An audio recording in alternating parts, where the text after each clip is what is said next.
We used to live at Hunters Point, and they told me I lived there for 3 years and paid my rent faithfully, and they told me they were not going to resign my lease. So I had to find another place to move to, and House the Opportunity told me I could move into their apartments.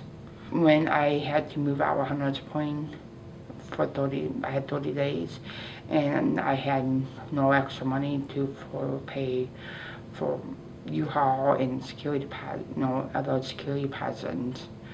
So that's when I found out about Housing Opportunity, and took a couple of courses because you have to do an application and everything else like that. So I stayed with my aunt for a couple of days, and she wasn't very nice, because people was living in her house. My aunt was kind of selfish. We couldn't eat her groceries, and so I went, try to go get groceries, and I couldn't use her shower because she said it cost money to take showers.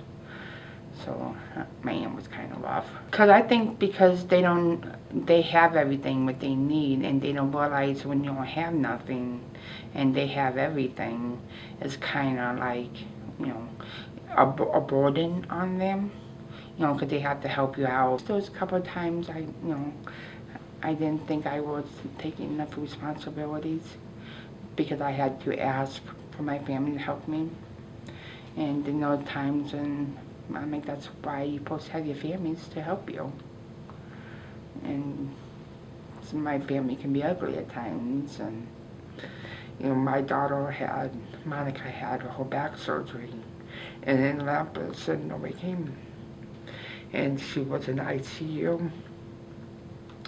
They didn't think she was going to make it through. And I didn't have no family though. She wasn't coming out of the anesthetic, and they didn't know why. So finally, 2 weeks after laying in ICU, she finally came out of it. And I did that on my own. That makes you strong. Sometimes I have meltdowns, and sometimes I, say okay, and go on. It was hard about being homeless, because you don't know where you're going to go to lay down at night. You don't know when your next meal was coming in. And I didn't know how to go get diapers or wipes for my daughter, because she's wheelchair bound. And it's scary. You just don't know what you're going to do. It's awful feeling. So when they told me I got the apartment, I was so ecstatic. I could take a shower when I wanted to. I could, I didn't have no furniture. I had no TV. I had nothing. But I don't care. I had my freedom. I can take a shower. I can make my hot dogs.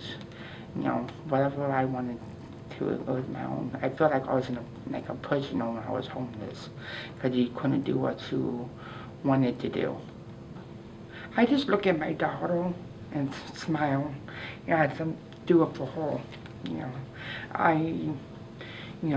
I think people who are negative, they are sad in their life. They have to make everybody else sad. So you just have to be happy. She's a lot of work, but she's my baby girl.